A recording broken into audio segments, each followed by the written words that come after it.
the shadows. I see them on my brain. Hey y'all, it's your girl No Mercy here. It is Tuesday night, so you already know what time it is. It's time for No Punches Pulled with No Mercy. Some of you probably already know who I am. Those of you that are new and don't, my name is Brooke Millbrook. I am the host. I am formerly known in the fight business as Brooke No Mercy Dierdorff. I am a retired professional boxer. I held the WBC lightweight title until I retired. And I was recently inducted into the International Women's Boxing Hall of Fame in 2022. I have definitely been through some good, some bad, and of course, a lot of BS in the sport of women's boxing. Welcome to my platform where we talk the talk and we walk the walk. We will bring out the truth in women's boxing. You will hear from the pioneers of the sport, past boxers, current boxers, even future female boxers. We will be getting down and dirty and speaking the truth of what takes place in women's boxing behind the scenes. You won't want to miss a single show, so make sure that you like, subscribe, and share. You definitely don't want to miss any Tuesday night here. Today's special guest, if you haven't seen it already, is the one and only Jackie Kallen. Jackie is known to many as the First Lady of Boxing.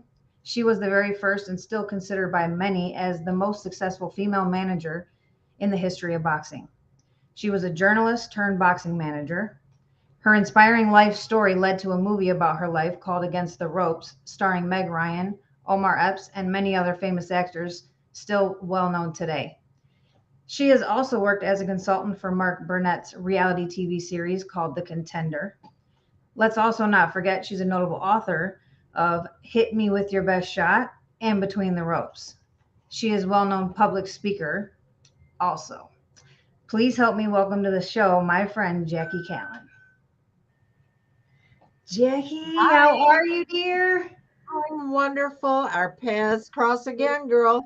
We do pass again. Once again, it's always an honor and a pleasure to speak with you. And I haven't seen you in decades, it feels like, but it's great to talk to you again in person.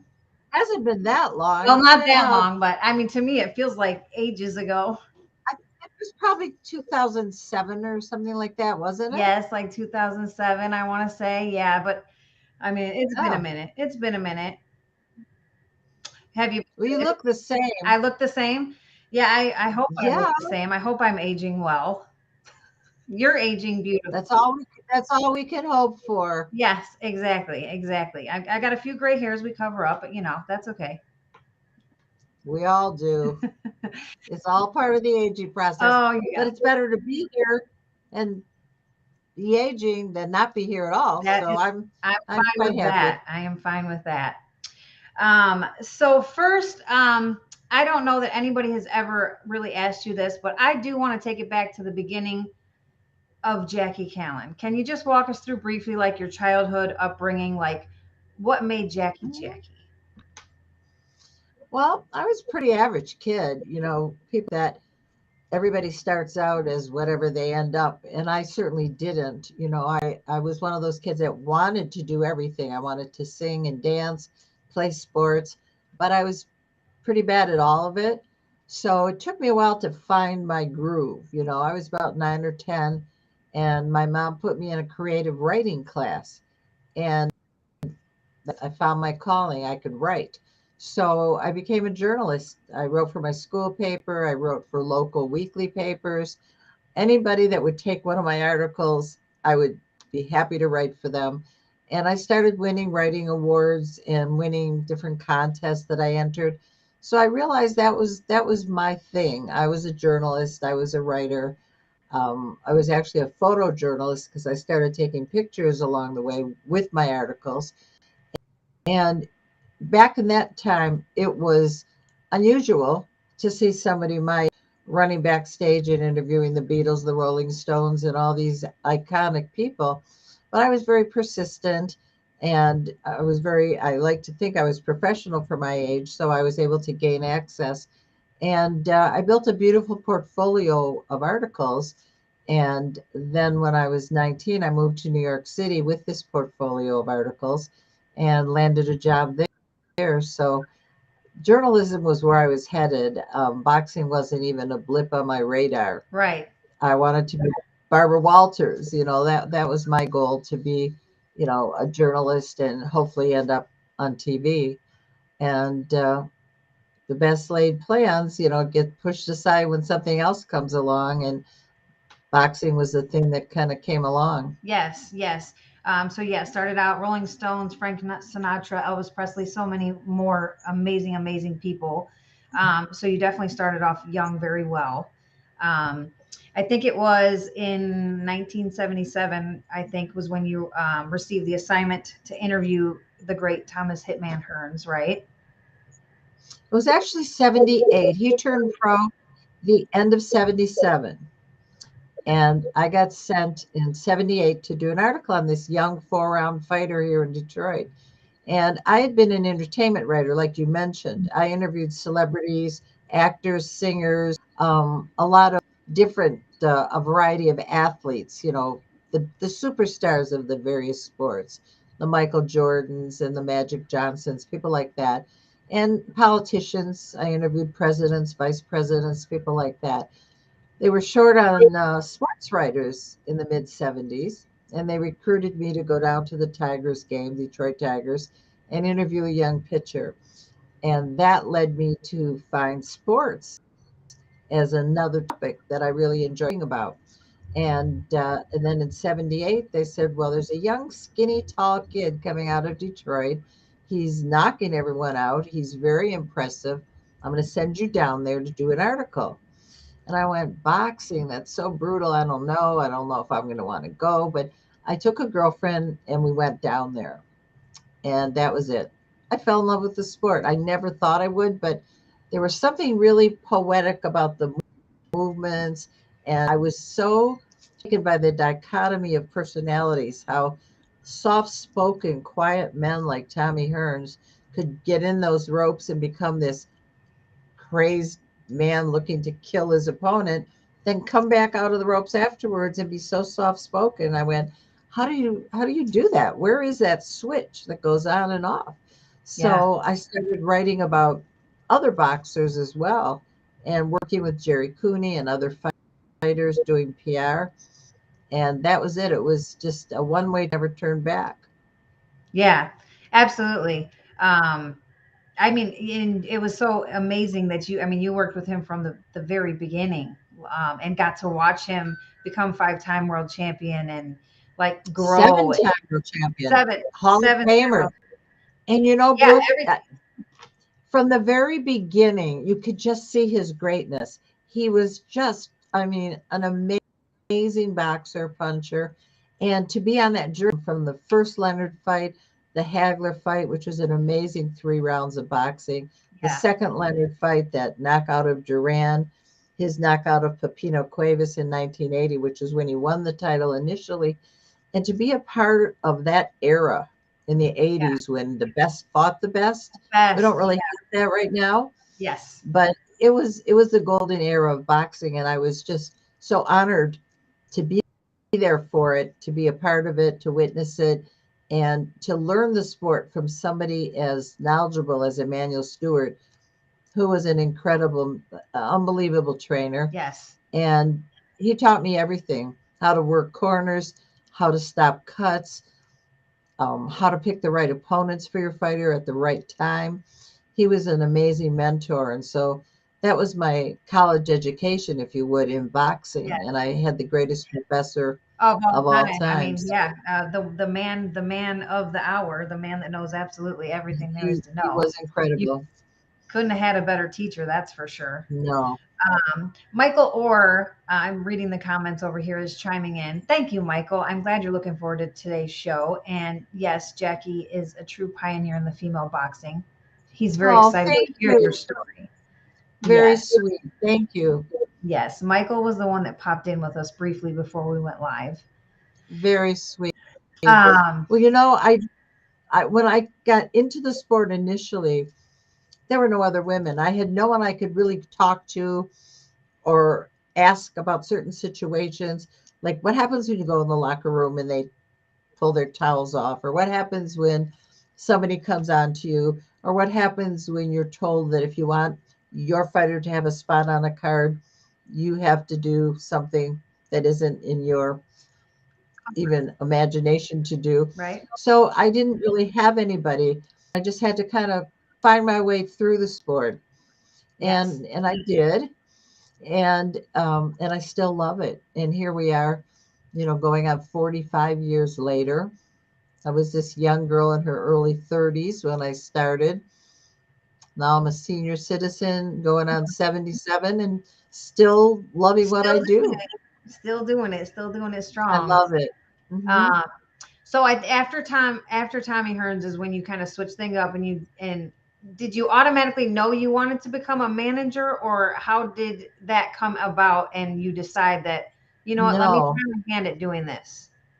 I didn't think about it. I was his publicist and I worked for all the fighters at the Kronk Boxing Gym for 10 years. Yep. And then in 1988, after I'd been there for 10 years, a young fighter from Chicago came there, and his name was Bobby Hitz. He I came to know him town to well. fight George. I know Bobby Well, he's well. a promoter now, and Yes. he came to fight George Foreman. And I thought, oh, where's your manager? Well, he didn't have one. So I felt so bad. I mean, here's this young kid coming to fight the iconic George Foreman. He has no manager. So I said, well, if you need help, I'll work. And he said that would be great. So I ended up managing him. And while we were in the gym training was when I saw James Toney. And I went, wow, now there's a kid that can really fight. His manager had just been killed recently, so he had no manager. I figured, why not give it a shot and see if he might want to work with me? Because it wasn't easy to find male fighters that wanted a woman to manage Woman. them. Right. I mean, Bobby Hitz got a lot of heat at the beginning. They gave him a lot of crap about it. I'm Is she sure. gonna come in the ring and you know hit the guy with her high heel? And are you gonna hide behind her skirt? And just a lot of stupid, I thought, ridiculous behavior. But he stuck it out. James took a chance with me, and then Bronco McCard and Tarek Saw. Then all the other fighters kind of gravitated, and I opened my own gym, and that's how it started. But it was a lot of perseverance and developing a thick skin. As you know, you can't be sensitive in this business. No, not at all. At least you can't let it show. That's for darn sure. Um, Exactly. you Never let him show see you face. sweat. Yeah, you got to show face, and you can maybe shed a tear or two later if you need to, but you definitely can't let it show out in public. That's for sure. Absolutely. That's the way it goes. So yes, in 91 is when you came upon James Toney. Phenomenal, phenomenal fighter. Um, a handful, to say the least, in his younger days, I would say. Um, little wild. I think you kind of helped gravitate him towards growing up maybe a little bit in the beginning of his career. Well, James was the same age as my two sons. So I just kind of moved him in, and for a while, I had three sons, so to speak, at the same age. So I was hoping that some of them would rub off on him, and maybe some of his, you know, fierceness and his, dedication and his training habits and all that would rub off on my boys. And it really did. They became really lifetime friends. And I learned so much from James working with him, the psychology of the sport and the fact that he might have been, you know, a little high strung and had those issues. That's what made him so great. Yes. The idea of losing was not an option. No. So he developed that whole rolling the shoulder, tucking, picking off shot. His defense was, I mean, he was one of the most defensive boxers ever. Yes. And he was so brilliant at what he did that I didn't want to mess with his psyche and tame him down and make him some little sweet, docile pussycat. No. Because then No. he 'Cause wouldn't that was have him. been James Toney. Yeah. That's So what made him him. That's why he was lights out. exactly. Yeah. And that's why I felt it was best to let him be exactly who he is. And it worked very well. We were together 6 years, and it was phenomenal. Yes. A lot of great memories. Yes, absolutely. Um, Michael says, "Wow, you look great for your age." By the way, Oh, thank you. um, I'll take that compliment. I you appreciate it. do. You look fabulous. Women's Boxing Channel says, "Not sure I can stay up. It's already 1:45 a.m. and I have Oh my goodness. a one to." He's from overseas, I believe. Well, 1 to hi. 11. Try to stay with us if you can. Yes, and yes, we can have Michael. We can the Women's Boxing Channel have Michael or one of the guys send you the link so you can watch it later if you need to leave early. We Okay, understand. I that'd be appreciate you great. for joining me. And so James Tony though was your first world champion. He was, and we did it in a remarkable 2.5 years. And in those days, back in the 90s, you could fight 6, 7, 8, 9 times a year. And Yes. I kept him so active that he perfected his craft. He never got rusty. He was always in shape, ready for that phone call to come. And you can't do that anymore. There aren't as many fights, there's not as many opportunities. The fight's controlled by just a small number of promoters. And the business is, there's a whole different streaming world now. It's not network TV, and it's just a whole different business. I have a kid, Michael, Myquan Williams, Mikey, and he's 20-0. He had one draw that was, I don't consider a draw because he won, but he's undefeated, and he's an incredible talent at 140. We've got a fight coming up in June that's going to be a really big career-making fight for him. And I still have that same love for the sport that I had back in the day with James Toney and Bronco McCart, Boom Boom Johnson, Pinklin Thomas, Damian Fuller, all the different champs I've worked with. And the thrill of taking a young, raw talent and developing them properly along the way, making the right matches, the right decision at the right time. There's an art to that. If it was so easy, I think every manager would have a wall full of champions. Absolutely. You Yeah. know yourself, it's very tricky. One wrong move, one wrong opponent, and the whole thing comes tumbling down. So it's very strategic, and I take it very seriously. It's my life, and the people that I work with mean everything to me, and I always want to do the best I can. Yeah, absolutely. Absolutely. And I definitely feel that you have with each and every one of them. I think they all would say the same thing if they were sitting here today. Well, Um, that's what I was just going to add, that's the true key to when you've done a good job. All the fighters that I've worked with, I had lunch with James last year when I was in LA, Bronco McCart, Tarek Salmasi, Bernard Harris, Bobby Hitz, all the fighters that I've worked with, I still talk to them regularly. yes. I get birthday cards, Mother's Day cards, Yeah. holiday cards from them. And that's a testament to me of the closeness and the relationship that we shared, that Yes. it stood the test of time, and we never ended on bad terms. No. And there's still that respect and that same love, and that means everything to me. Absolutely. You got that lifelong bond that can't be broken. Absolutely. Yeah, absolutely. Um, so in 2004 is when they came out with the movie.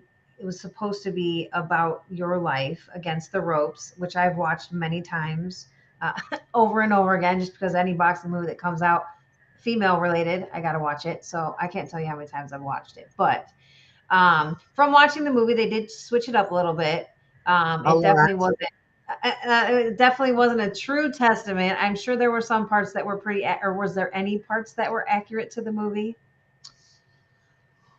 Let's see. I was I mean, it married was with a great movie. I love the movie, but I knew it wasn't the, 100. the Like, theme of the movie, the theme and the spirit of the movie was very true to my spirit and theme. yes, Woman can do whatever you set your mind to, and don't let anything stop you. And that whole thing was very real.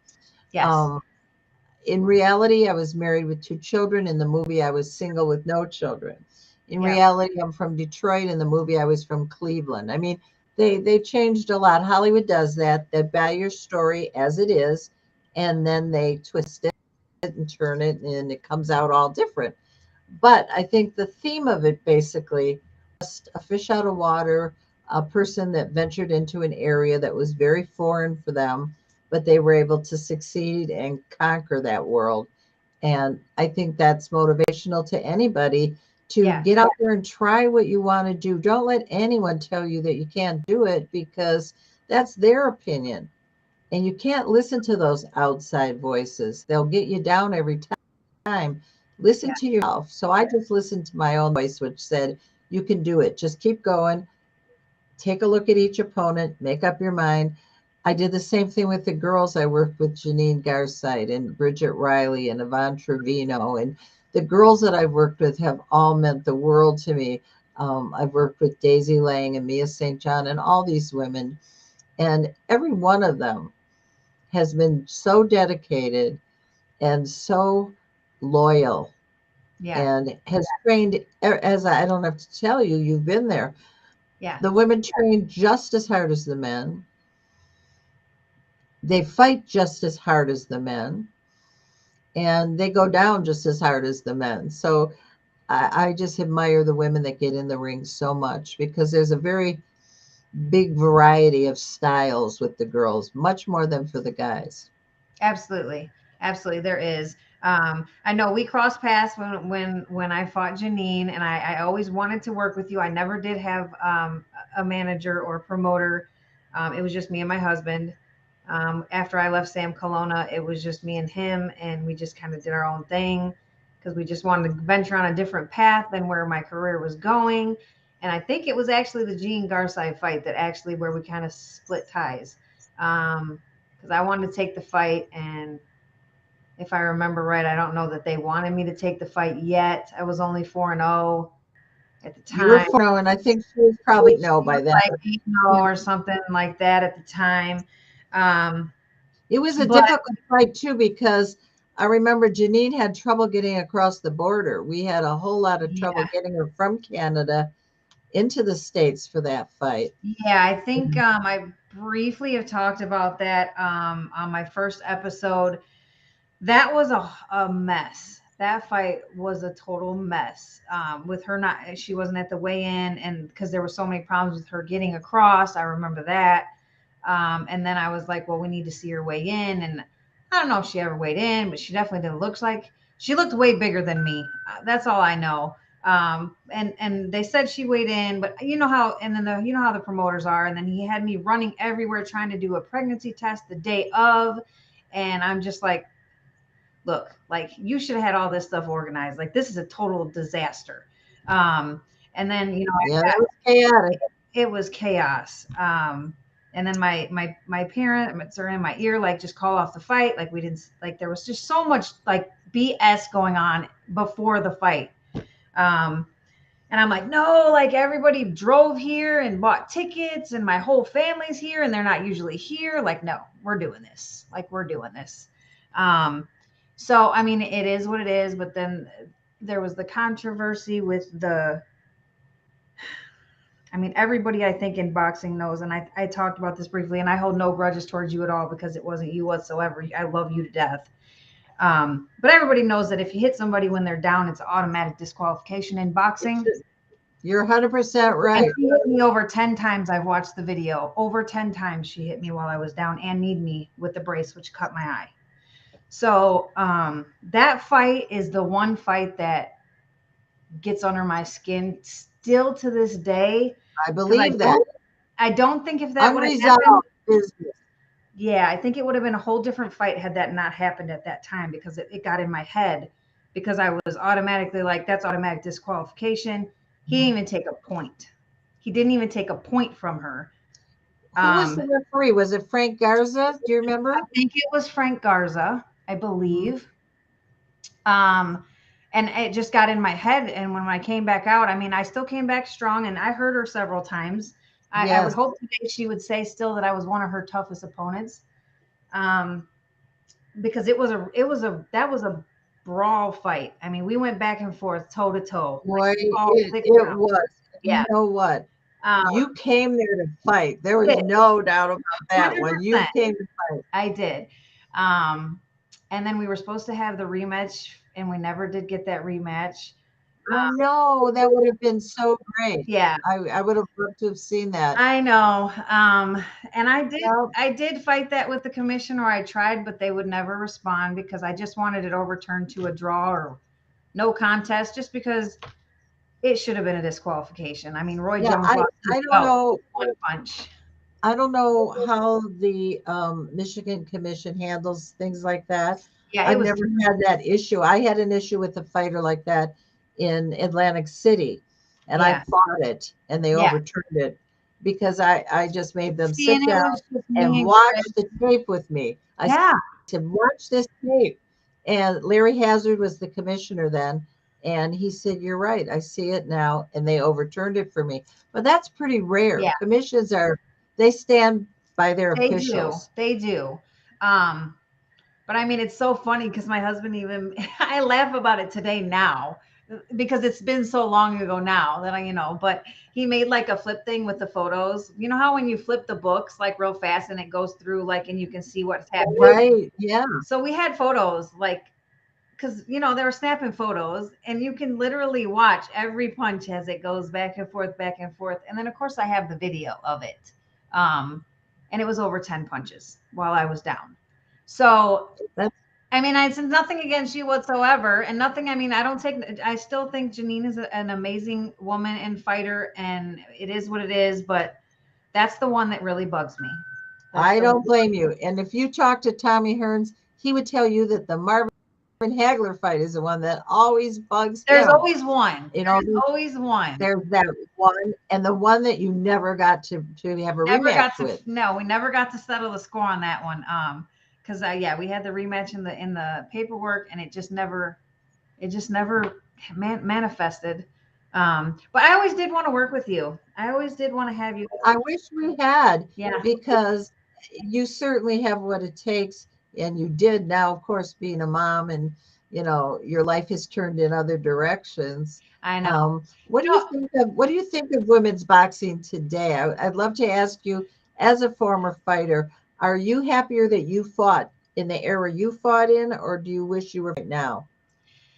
Um, that's a flip a coin question. I'm happier that I fought in the era that I fought in because of people back then. Champs fought champs, um, and the best fought the best.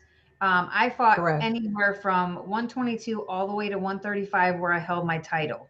After I fought Mia St. John in my third pro fight, the first time I fought her, I only fought top 5 ranked fighters for the rest of my career and title holders. Just because I had Mia on my resume, no commission wanted to give me any warm up or tune up fights. They're just like, well, you beat Mia St. John. She had like 50 something fights. You had 3.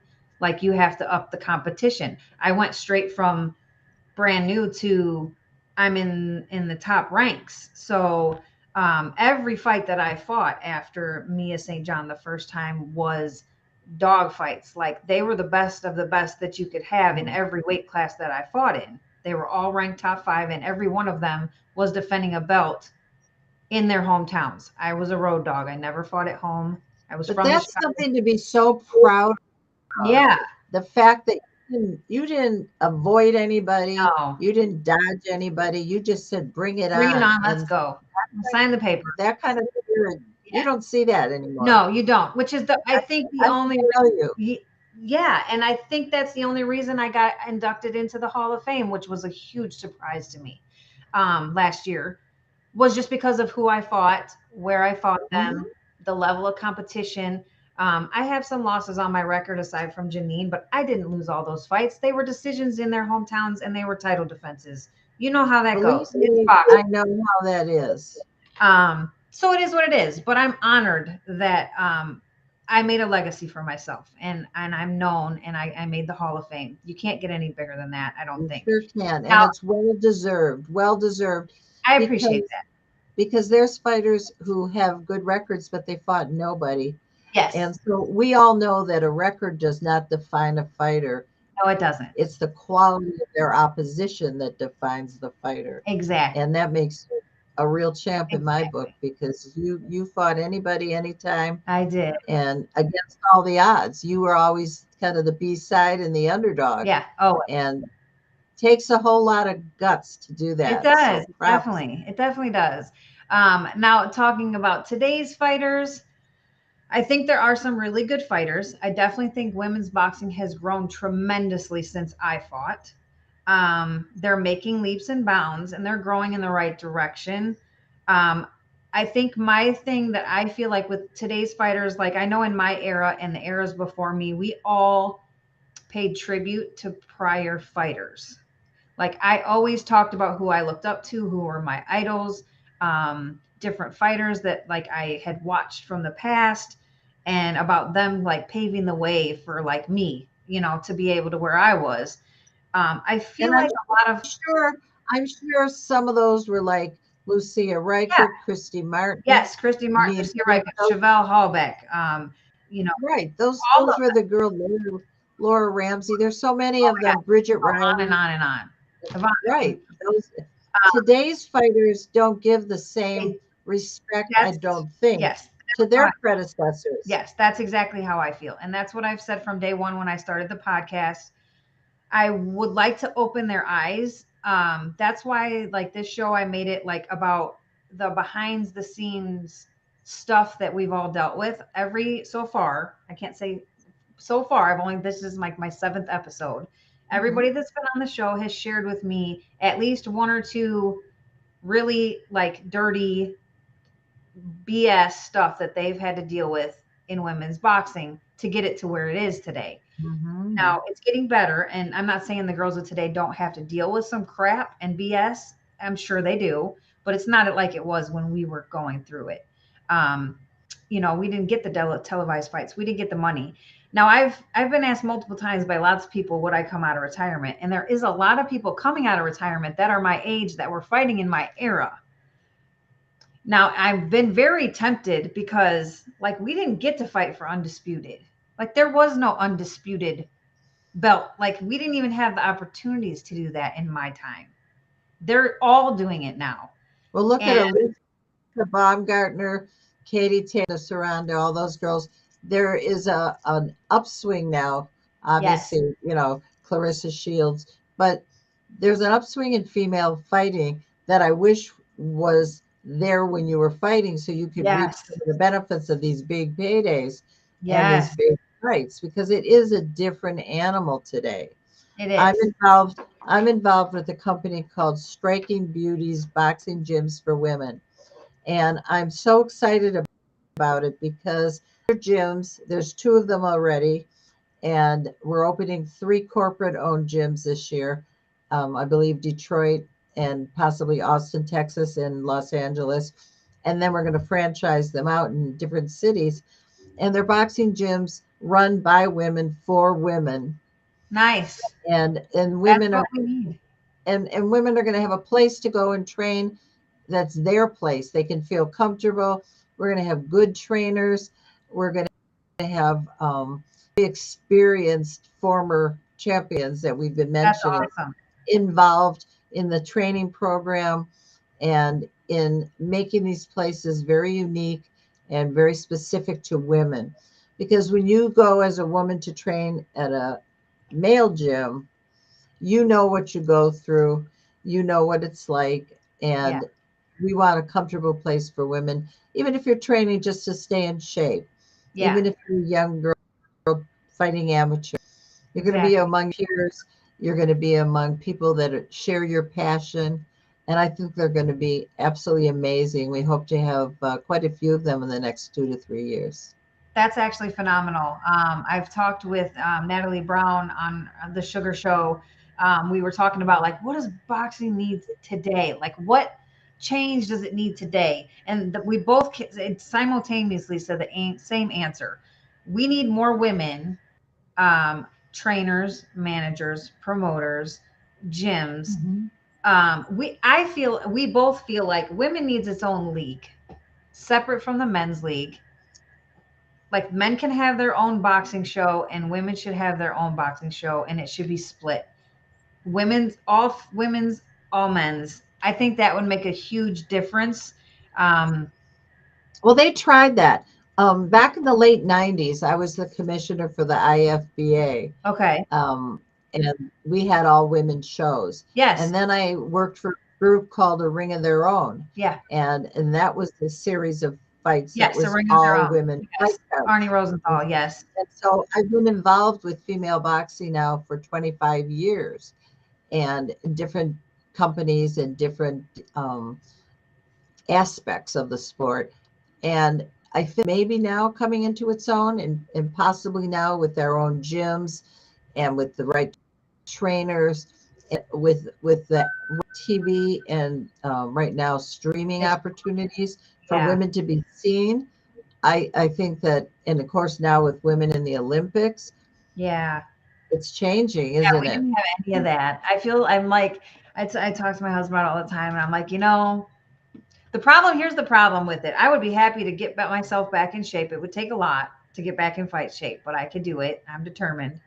The problem with it is I'm going to be 42 this year. So, I mean, I still could do a couple, but I can't do it forever. And I said, the problem with it is you'd get back in there. You'd have to have at least 2-3 tune-up fights before they'd even give you that title shot. Cause you got to get yourself back out there. You got to get seen again. You got to get back up in the ranks. You got to build yourself up. So you talk at least 2-3 fights before you'd even get to the level of getting the offer of a title fight. I wouldn't advise it if I were you. Yeah. I wouldn't do it And if I'm I were like, you. You have 3 But that beautiful one big kids. You payday have a does little sound boy. really nice. I wouldn't. That one big, Yeah, that sounds good, but the amount of work that would go into I it. know. You think Oh my your God. body's how it was 20 years ago. It's not. Your legs are not the No. same. Your reflexes aren't as quick. I know. You're not I going to know. like getting My hit. mind is the And your same. My body's not the same. Your face looks perfect. I wouldn't mess with it. Oh, I know. I Let the know. I young just girls, told him, I let the young said, girls do it. when you're going from the most I ever made was $4,000 for my title fight with Mia in Mexico to the girls now making 6 figures and more, I'm just like, I would just like one, please. Just one, please. I know, but by the time you would get to that I know. position, It's not even worth it. It's not even yeah. worth it. I mean, it's But a I do dream. think that's phenomenal. My husband and I have always wanted to open our own gym, but gyms, gosh, the cost of the gyms and What city are you in?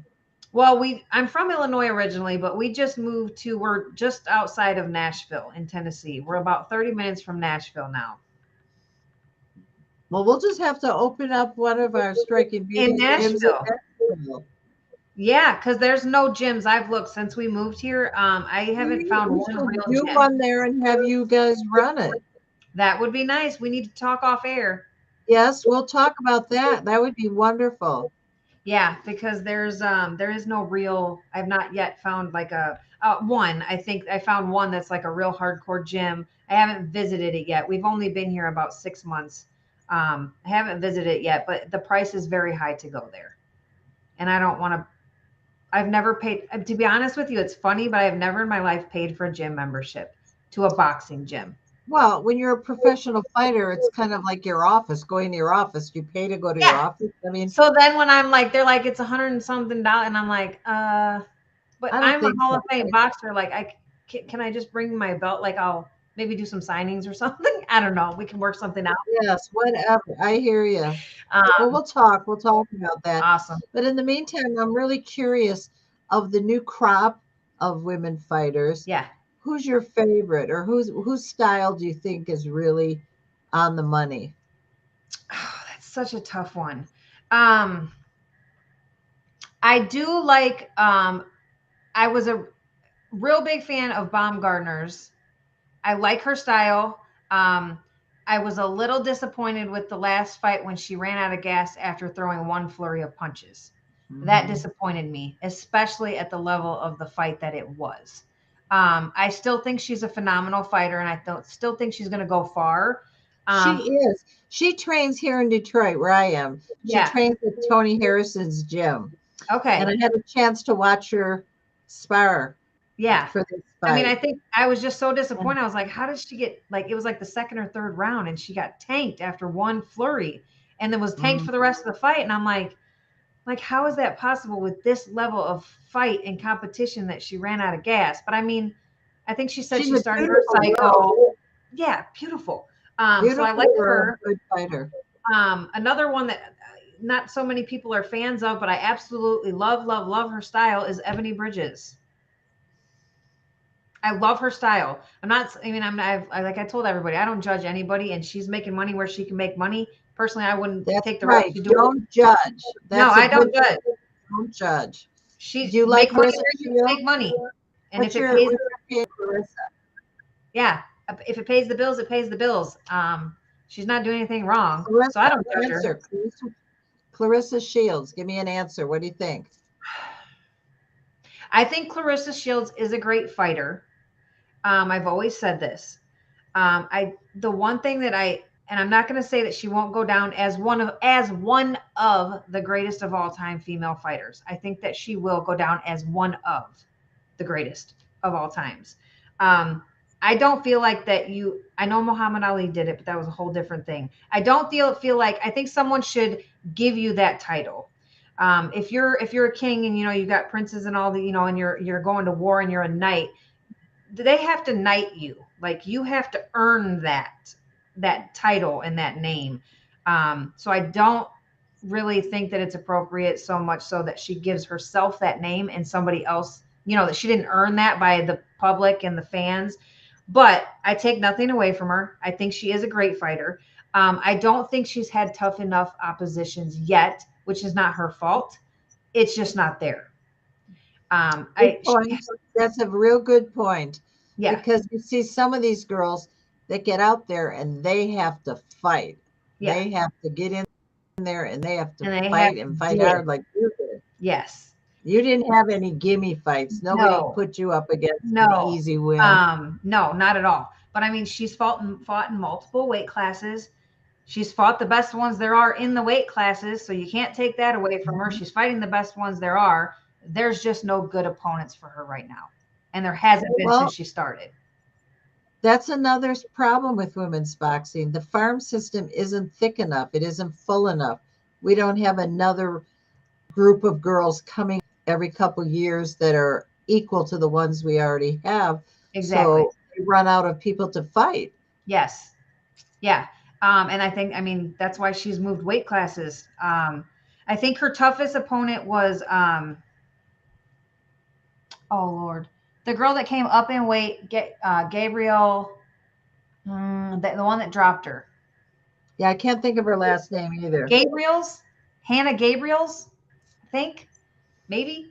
I feel like that was her toughest testimony. And I think had Hannah been naturally a bigger fighter and the same size as her, it would have been made for a whole different fight. But yeah, there's just no opposition for her. I can't say anything bad about her because she has fought the top fighters in each weight class that she's been in. And a two-time Olympian. They're just not good. There's nobody good enough to test her yet. I still don't feel like she's been tested. She's fought the best, but nobody's tested her because they're just not even close. That's just. But like you said, that's not her fault. No, not her fault at all. She's done everything she could do. She's fought the top names in every weight class. She's fought her mandatories. She's fought the number 1 ranks, number 2 ranks. She's done everything she had to do, and it take nothing away from her because she is a phenomenal fighter. I just hope that before her time is up, one of these up and coming girls is going to be enough to actually test her a little bit.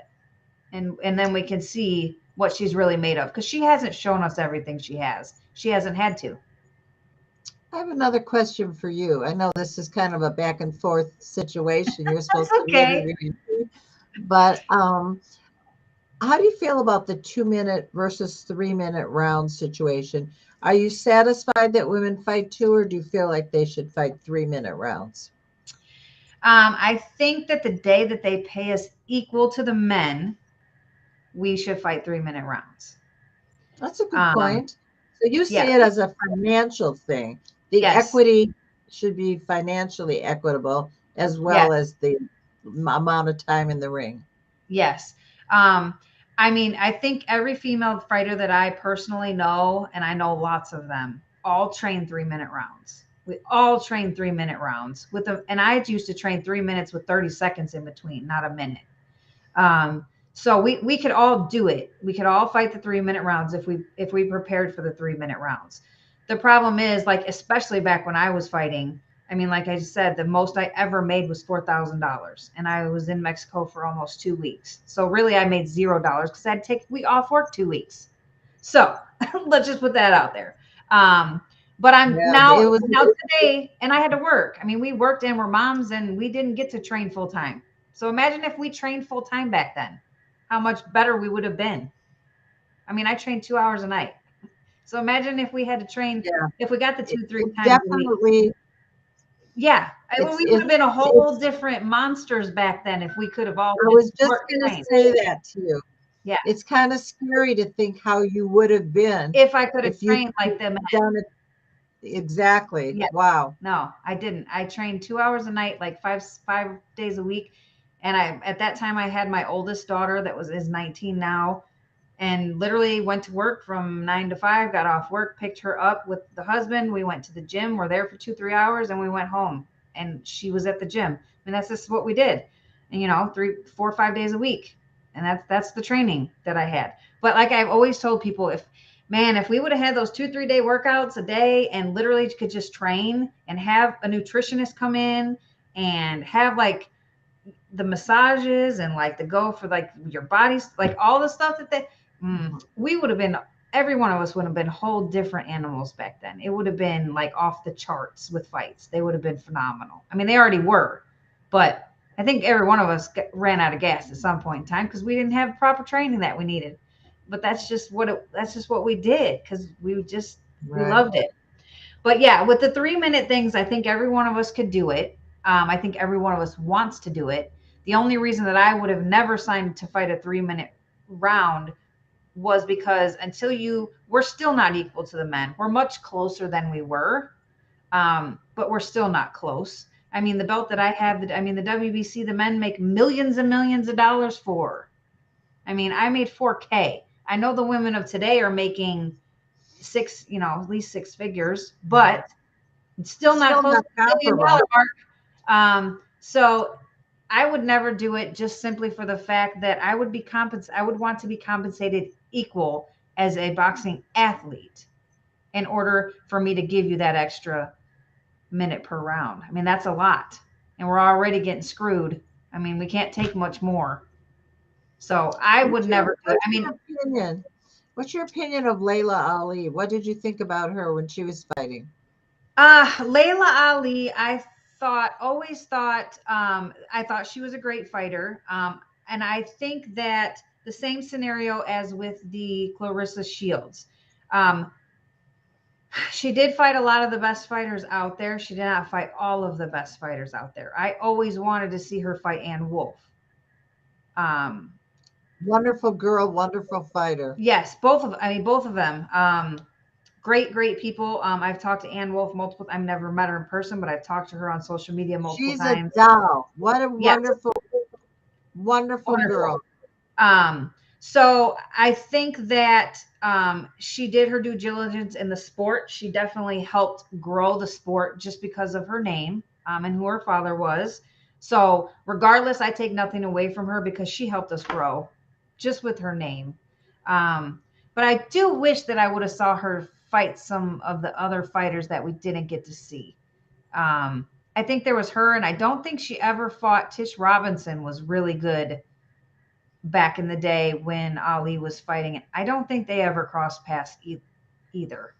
Well, there was a lot of marketing involved in that career. Yes. The name was so valuable. Her father came to the fights. Yes. I think it was very important for women's boxing that she continued to win. Yes. And that the show go on, so to speak, and that she always came out on top. It was a beautiful marketing ploy to suck people into women's boxing. Yes, and it helped. And then, of course, put the spotlight on a lot of other women as well. Yes. So I think it served its purpose, don't you? Yes, I do. I definitely think it served its purpose. I think that from the time that before she fought to the time after she fought, we still took a huge leap. We still took a big jump forward. We were Plus, starting she to get could a little more fight. exposure. Layla Yeah, could fight. Layla was beautiful. Layla had a famous father. She put a spotlight on female fighting, she did a and she made huge it look spotlight. good. And Yep. from there, I mean, like me coming after her, I mean, we were starting to get televised fights. I was the main event a few times. I fought on the Best Damn Sports Show. I know our fight in Mexico was televised. I mean, so we didn't have that before that. The girls before me didn't have that. We got Right. that after Layla started getting the exposure. So I thank her tremendously because I don't know. I don't know, think we would be on the level we are today had she not came into the picture. Her and Christy Martin, Agreed. Christy's another one. Christy huge. was on all the Tyson cards. She was with Don King. She had great exposure. She could fight. She has a great story. I mean, Yes, what she went through with that husband of hers. yes, Holy moly. yes. And now, thank God she's happily married, living She is. in Yes. Austin now I with had the Lisa Olamide. pleasure of meeting her at the inductions. I'm going to have her on the show later on this year. Oh, a great girl. Both her and Lisa are Yes, I terrific. met both of them at the inductions last year. Phenomenal people. I wish I had more time to just They sit and are. talk to everybody. But yes, without those two, like I think those were two. I mean, not everybody. I don't want to take anything away from any fighter from the past, but I think those two made a huge divot in the advances for women's boxing. Chrissy and Layla, Absolutely. Yeah, you got to 100%. give credit where credit is due, Yes, right? absolutely. And We wouldn't be where we are at the level today without them. but So the problem is there's not enough good female trainers. there's There's not. guy trainers that train the girls, but wouldn't it be nice if the women had a woman trainer who used to fight, who knows the ins and out of female fighting? I think Yeah, that would be absolutely. awesome. And I think Ann Wolf is amazing. She is. She's And I know an she amazing trains some trainer. fighters. I don't know if she's doing it so much anymore, but she was like Yeah, she pretty trained heavy. James Kirkland and some other people. She's a terrific girl and she's excellent at training. Yes. Excellent. And I think that if more women get into the training, they'll be able to help these young girls coming up understand the nature of the business, what it Yes. takes, the dietary needs, the amount of running that's healthy for. I mean, women are built differently than men. They We have are. different Yeah, fat content than men, and definitely. they have different needs. And I think women. That's why these gyms are going to be so great. Absolutely. Yeah, Women's that's gyms for phenomenal. women. Yeah, I did not know that you were doing that, but that is like so awesome. That is like the I'm greatest so news I've excited ever heard. about it because we'll have products, vitamins, things for women, and we're going to have merchandise aimed for women. Awesome. And I just think it's going to be really That's going great to be because, huge. and I have to say that a lot of credit goes to Sue Fox. Yeah. Sue, I love Sue. I laugh because every single show I've had, we always talk about Sue. We always talk about Sue. Sue, I love Sue to death. I mean, she was there my amateur days all the way through. I've known Sue probably since like my second or third amateur fight. I've known Sue and dealt with WBAN and it's just she is phenomenal. She's a Nobody real would know anything about women's boxing without Sue Fox. That's Period. right. At That's all. right. She's the only one She's that gave us. amazing. Yeah. She's amazing, very supportive. And Yes. her W band, I mean, she's really put her heart and soul into the sport. Yes. And thank goodness for someone like her, right? Yeah, absolutely. I was laughing because when we went to the inductions, I took my WBC belt with me because I just assumed everybody would have their belts. I didn't know, so I took it up there to the inductions just to take some photos, like in front of the banner and all that stuff. And Sue, we were taking a picture with Sue, and she's like, "Well, I want to hold the belt though because I never got one. So can I hold the belt for the picture?" And I was like, Oh, "Absolutely, you can hold it all night if you want to." But I mean, you do got to give it back, but you can keep it all night if you want to. But so she oh, took pictures with the belt. But I do later. They did honor her with a belt. So That's wonderful. yeah, that was phenomenal. But yeah, Wonderful. Sue, yeah, I love Sue to death. Yeah, Well, I found that women boxing is like a sort of a sorority. it is. There's a clique of women, Yeah, and they're all supportive of each other. And, when I started in 1997, so it's been 25 years. And back in the day when we had the IFBA, those were the days of Bridget Riley and Yvonne Trevino and those girls. And it was still new, and trying to get people to go and watch women fight and not have those comments like, oh, I don't want to see two women hurt each other, and oh, I yeah, don't want to see a woman bleed, right. and oh, they don't hit as hard as men, and all the negative comments until they saw and then they were believers. Yeah, I would sit there and they go, oh my God, these women they don't stop slugging from the first no, bell. they They're don't. out there putting it all on the line. All on the And line. Yeah, you saw one, yeah. and this was 25 years ago, you saw one female fight and it buried all the men's fight on the card. That was Every always the time, best fight of the night, every right? time. I agree. Every time. Every I tell people that all the time when they're like, "Oh, women's boxing," and I'm like, "Just watch one fight." When there's a That's it. fight card on, make sure you tune into the girls' fight, and I guarantee you'll be fight of the night every time. Every Unless, time. I mean, especially the televised fights. I mean, granted, every now and then you get a crappy one, just like you do with the guys. But I said 9 times out of 10, the girls' fight is the fight of the night every single time. There's way That's more how I action. Way more action. It's I mean, bell they to bell. pack more We're not in bicycling 2 around. minutes. It's like toe to toe, bell to bell. Exactly. Yeah, It's toe to toe action from bell to bell. And every round. nobody just pussyfoots around, going No, back, being defend. It's like, bring it on, bitch. And these let's go girls, I love it. That's the every exciting time. part of the sport. Every Yeah, girl puts it all out there. yeah, every time. It's Yeah, a 100%. beautiful 100%. sport. And, Definitely. I'm honored to be talking to you because, as we said earlier, you did it all. You were there and you brought your game every fight. Yeah, You never dogged it. You never took it easy in there. Every fight you gave 100%. Win or lose, I did. you were there I to appreciate show that. up. And but that's a compliment that's well deserved. Yeah, I really appreciate that. Yeah, I mean, that means the world to me because I definitely feel like I definitely did that. And I feel like I got the raw end of the deal a few times out there, but it is what it is. And I guess that's what made the legacy that I left behind. But um, man, if I could go back and do a few things different, I don't know. I was talking about, I can't remember somebody at the induction I was talking to about that. And I said, I wish I could go back and just change a few little things, like just a few little turns on the path. My career would have been totally different. Like I probably would have been undefeated. Like I wouldn't have had any losses if I'd have had a man. Like if we would have had this and we would have had that. And maybe we didn't take this fight yet and we went this way, or maybe if just like little things like that. And they're like, yeah, but if you did that, then you wouldn't have made the legacy that you made, and it may have been a totally different story. So I mean, That's it is. true.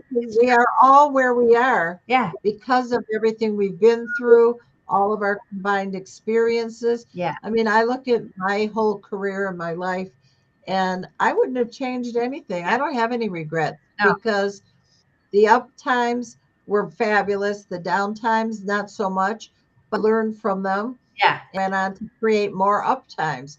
yeah, So, attitude's a big thing. yeah. Your It is. attitude is everything. Yeah, and looking back at it now, I mean, no, I would have never changed anything. Um, I would have never changed anything. The only thing that I would look back and think of now is I wish I would have made a little bit more money, Of and I course. wish I had a couple more belts. But other than that, I would have kept the same opponents. I just wish that some of those would have went the way they should have went, and I'd had a little bit more hardware behind me than I have today. But other than that, I mean, it is what it is.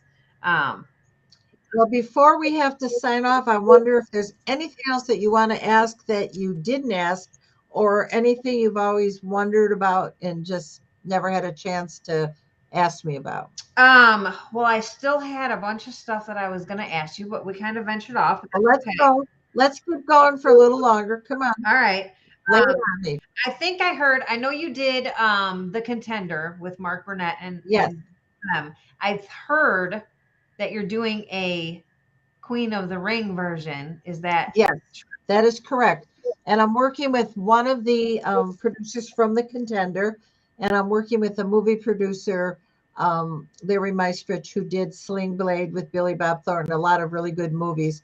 And we've combined our, ideas and our concept and decided to come up with this TV show that's looking for the toughest girl out there. So that's actually, it's in pre-production now, pre-development, Yep. and we're getting closer and closer to rounding up all the girls. We're going to be looking for advisors, coaches, all kinds of things. So don't be surprised if you get a phone call. But Okay. I'm excited about that. It's not far enough along that I can give you a date when we're going to start shooting. We're about to start casting soon to put the net out there for the girls. Okay. But I was I going to ask want, if you knew the girls yet, but not yet. We're not that far yet. not that far yet where we Okay. have our cast of girls, but we're trying to put a spotlight on female boxing in a different way. So you're not just seeing the fight, you're seeing behind the scenes. Yeah. You're seeing the single mom that's fighting. You're seeing the girl that's had a rough upbringing and she's fighting for redemption and fighting for recognition and validation that maybe she didn't have Yeah. growing up. Some of the girls I've talked to, the Shelley Vincents, for example, Yeah. who've had a really rough life and they have a story to tell. Yeah. And they come from such diverse backgrounds. Yes. The women in boxing come from every different background, every different ethnicity. It's just fascinating to It me is. what tells a woman to want to get in the ring. So hopefully we'll be able to tell their stories, Yeah. see what motivates them, and ultimately find out who's the toughest of the lot. That's awesome. I've always said ever since the Contender, and a few like even some of the UFC ones that they do, man, I'm like, man, if I had the money, if I had the connections, we need to see a woman show just like this for the boxing. Well, that's what we're doing. So that's awesome. I'm like so ecstatic, and I cannot wait. You're going to love it. I cannot wait to hear more about it. I'd love to get a phone call. You just let me know. I I can't will. wait. I can't wait to see that because that's going to be absolutely, I think, game changing for another game changing thing for women's boxing right now.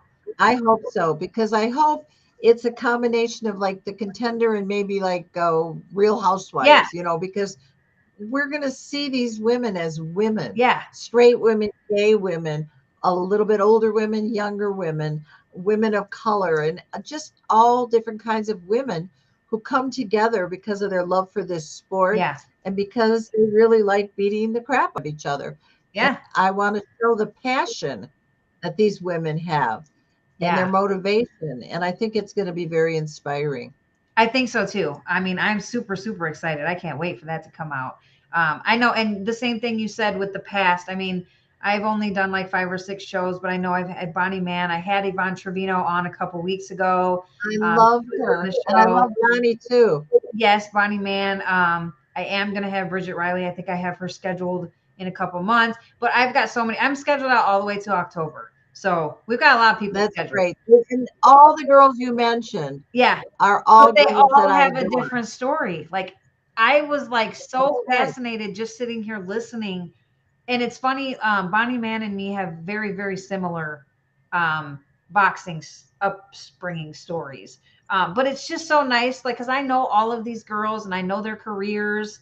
But like the little tidbits that you don't get to read about or like is not out there in the news, and then they're telling me. And I'm like, I feel so honored because I know a lot of the people that I asked are like, well, I don't usually do interviews, but like for you, I will. And I'm like, you actually know who I am? Like, and they're like, yeah. And I'm like, well, that's awesome.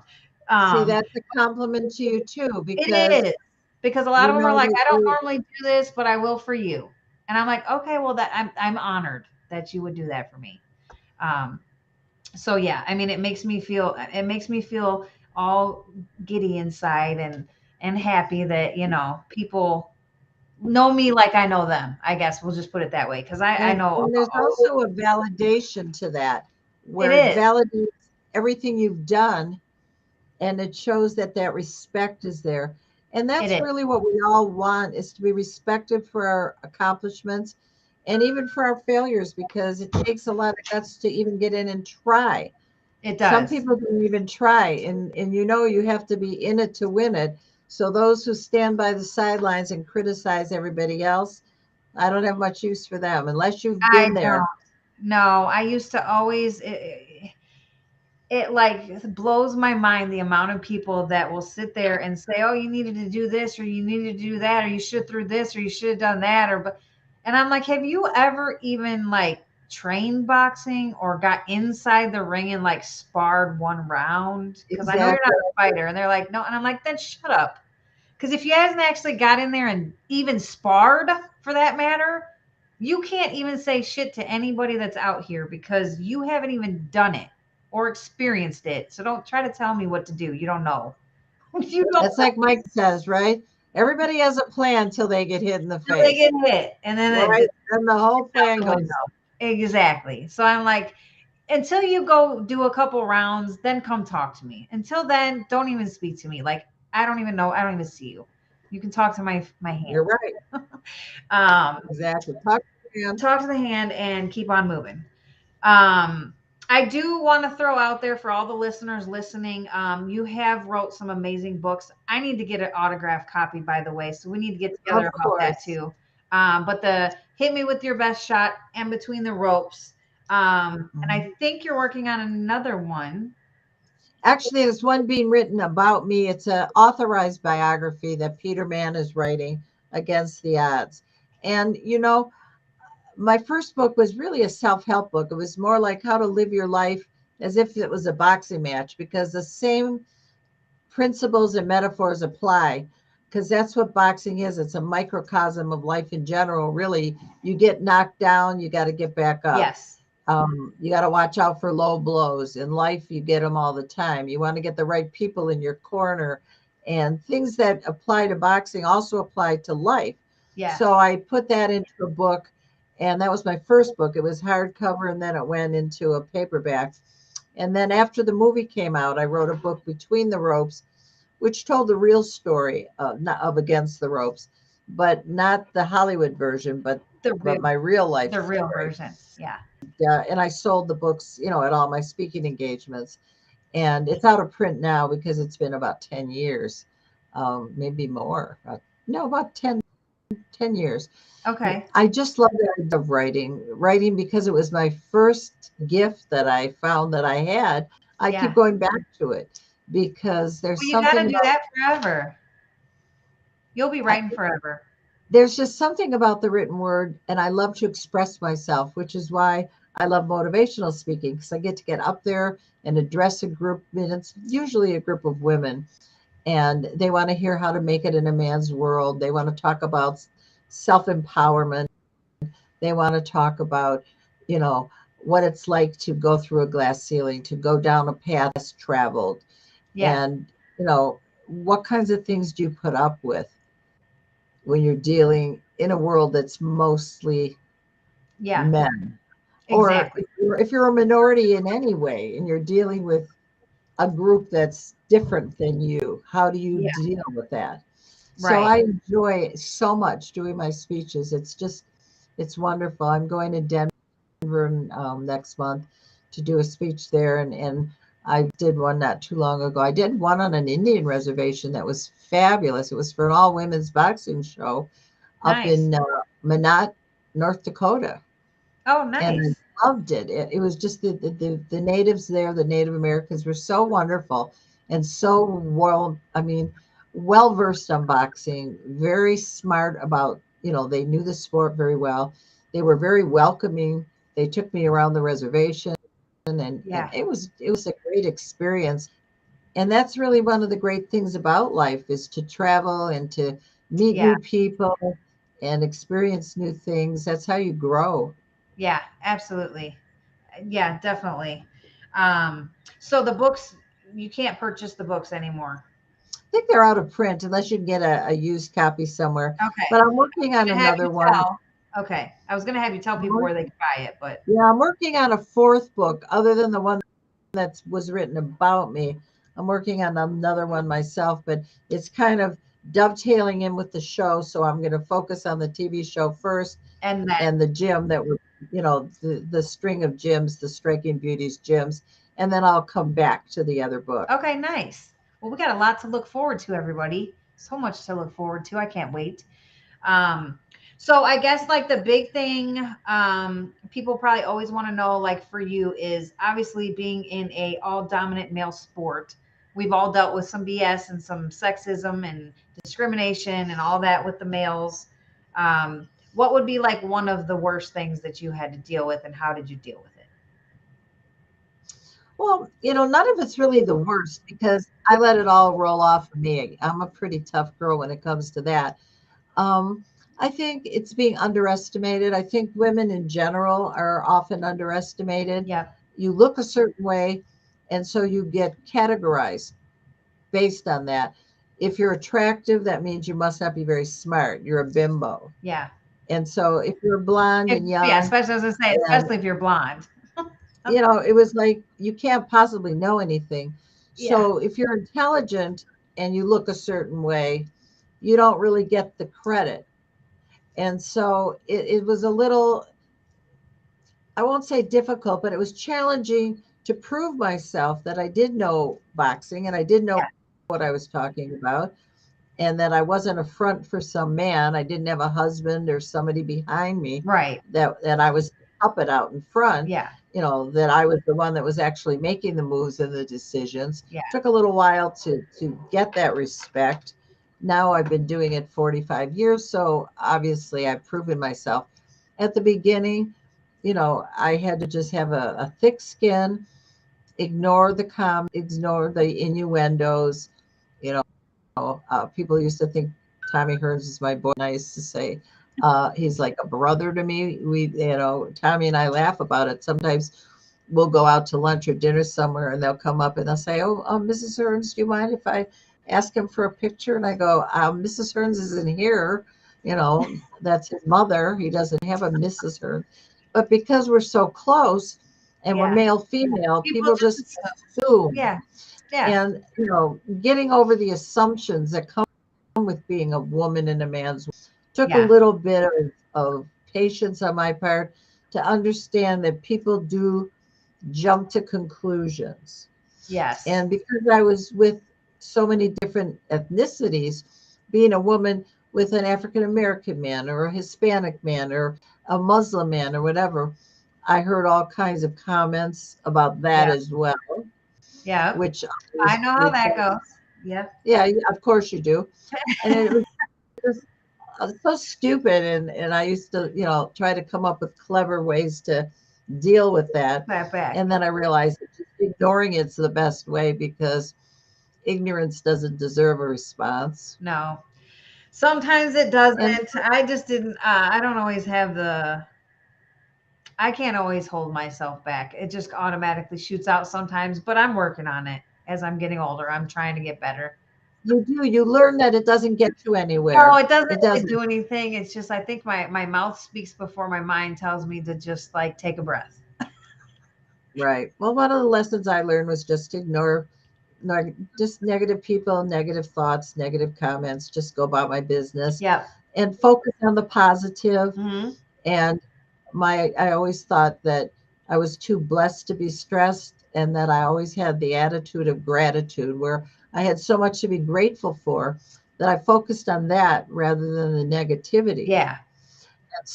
And that always gave me the philosophy of the glass is half full rather than half empty. Exactly. So I could kind of extrapolate something good out of every situation, and I could find something positive to kind of hang my hat on, and not focus on the stupid person that made some dumb comment that, I just think I felt bad for them that they were so ignorant. And basically I do feel sorry for people who aren't enlightened, people who are so narrow-minded. What's a woman doing in boxing? I mean, I heard all the time, what's a girl like you doing in a filthy, unscrupulous, brutal sport? And I would just say, well, I'm succeeding here. I mean, that's what I'm doing here. I'm succeeding, and I'm enjoying it. And they didn't like that. Obviously the haters don't want you to be happy and successful. No, no. Well, And and you I had a learned, different type of relationship with all of your fighters, I think, than your common managers did. So that probably got under their skin too, because you were so good at what you do, I think, just because of the relationship that you built with each one of your fighters, and that trust and that bond that you built made the business relationship that much stronger and able to succeed for both you and the fighter. well, I think that there's a part of that that's very true because my fighters all knew that I really cared about them and I cared more about them than the money or the win. It was the personal relationship that we've developed that still lasted to this day. Like I said, with all my fighters, I have tried to make no enemies, bridges, to just keep moving forward, one foot in front of the other, and Yeah. to continue to bring my best to the business that I love, and to build champions, which is what I love to do, Yeah. and a positive imprint on the sport, and to show women that we can do whatever we want to do, but you do Absolutely. it with class, you do it with dignity. You don't do it by trying to be one of the guys and get down and dirty and cuss with No. them and get into those kind of a pissing contest. It really doesn't work. You No. remain a woman. You continue to keep your spirit alive. You don't compromise, and No. eventually you will probably win out. You can't win them all. Nobody does. No. If you're lucky, you'll win more than you'll lose. Exactly. Exactly. Very, very well said. Um, all right. Well, I mean, I think we covered most of the topics that I was I going to think ask we about. did, and we certainly went longer than I expected, but I just got so engrossed in the I conversation. know. You're I'm literally sorry. I hate to keep you longer than you no, were but you know planning. what? I could actually You're keep talking to you for like another hour, to be honest. But we're gonna you're go. We're good at what you do, and you ask really good questions, and you go in depth with it. So for me, I just wanted to keep going, even though I had something else that I'm I supposed to be skipped doing. But over a couple of the questions. I mean, we kind of briefly talked about them, so like, we'll leave it at that. I don't want to keep you too long. Um, well, we'll do it again. yeah, we And can definitely do it again. anytime you have any of the girls on that you want a co-host or want to do a three-way or anything, just let me I know, definitely and will.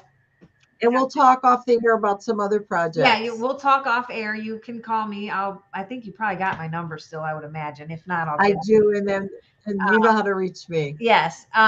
So I guess lastly, before I send you back to the backstage and I finish up the show, what would be like the ending message that you would like to give to all those young and up and coming girls that want to get into the sport of boxing? What would be the message that you'd like to send to all the listeners? Just ignore the haters. Don't listen to outside voices. Follow your dream, your heart, your own spirit, and just keep moving forward. And if you fall down, get back up and keep moving. Absolutely. Absolutely. Well, once again, I appreciate you so much, Jackie. It's such an honor to speak with you and have you on the show. Vice versa. I'm As so happy to be here. always, I'm going to send you backstage. You're welcome to wait for me if you like. It'll just take me a minute to finish up the show. We can talk after. If not, you got to go. I understand. We'll just send a message. I do. I've got some Yep. people here, but I will contact you offline. Yeah, tell them all I said hello. I send my well wishes. Happy Valentine's Day. And I will we'll talk off air later. Sounds great. Thanks, Jackie. Bye. Bye. Thank you. All right, everybody. That wraps up our amazing show with the one and only Jackie Kallen. I want to thank you guys so much for joining me tonight on No Punches Pulled with No Mercy. I really hope everybody enjoyed the show. Like I said with Jackie, I've known Jackie for so long. I literally could have just sat and talked with her all night long. But I knew she had a schedule to keep, so we kind of cut it a little short. But amazing interview. I hope you guys enjoyed it as much as I did. Please, please make sure that you like, subscribe, and share. Please help me spread the word. Share the posts if you see me post them out there. Share the show, what's going to be on the show this week, so we can get more people in here. Spread the love, spread the word, and get more people in here. I think these are some great interviews, and they could help a lot of people. So just help me spread the word. There is also now a new donate button below down here that you can donate directly to me to help with the show and everything else if you would like, but not necessary. Totally appreciate it if you do. Please make sure you're also following me on all my social media platforms to stay informed about what's coming up on the show every week. You can follow me on my boxing page, which is Brooke No Mercy Dierdorff-millbrook. Also, I have a podcast page, of course, separate, No Punches Pulled with No Mercy, on all platforms, Facebook, Instagram, Twitter, TikTok, all of them. I have 2 pages on both. Please make sure you go follow them so that way you can keep informed on what's going to be up every single week on the show. Once again, ladies and gentlemen, thanks again for tuning in with me tonight. I will see you all again, same place, same time, next Tuesday at 8:30 p.m. Eastern Standard Time with the next episode of No Punches Pulled with No Mercy. Until then, remember, punch hard because nothing else matters. Bye-bye, guys.